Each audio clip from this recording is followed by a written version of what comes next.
Hello guys, কেমন আছো সবাই? আজকে নিয়ে আসলাম কচু শাকের রেসিপি। তো আমি রান্না করেছিলাম, ভাবলাম রেসিপিটা তোমাদের সাথে শেয়ার করি। প্রথমে কচুগুলোকে ভালো করে ধুয়ে এইভাবে টুকরো টুকরো করে কেটে নিতে হবে, ঠিক এইভাবে কেটে নিতে হবে। তারপর একটা কড়াইতে কচুগুলো দিয়ে একটু কটা বুট দিতে হবে। আমি বুটটা খেতে ভালোবাসি তাই দিলাম, না দিলেও চলবে। তারপরে একটু নুন দিয়ে জল দিয়ে ঢাকা দিয়ে দিতে হবে। রসুন কেটে নিয়েছি, কাঁচা লঙ্কা কেটে নিয়েছি। তারপর কচুগুলো সিদ্ধ হয়ে গেছে, নামিয়ে এবার চেপে চেপে রসগুলো বের করে নেব। তো খুব চেপে চেপে রসগুলো কিন্তু বের করে নিতে হবে, না হলে খেতে ভালো লাগবে না আর গলাটাও চুলকবে। তো রসগুলো ভালো করে বের করে নেবে।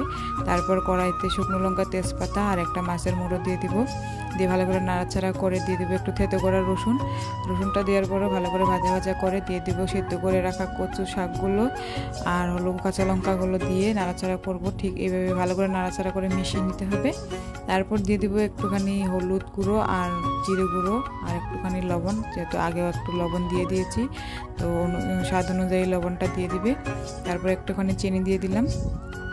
এভাবে ভালো করে নাড়াচাড়া করে মিক্স করে নিতে হবে। তারপরে একটু লেবু দিয়ে দিলাম যাতে গলাটা না চুলকায়। অনেকেরই কিন্তু কচু শাক খেলে গলা চুলকায়।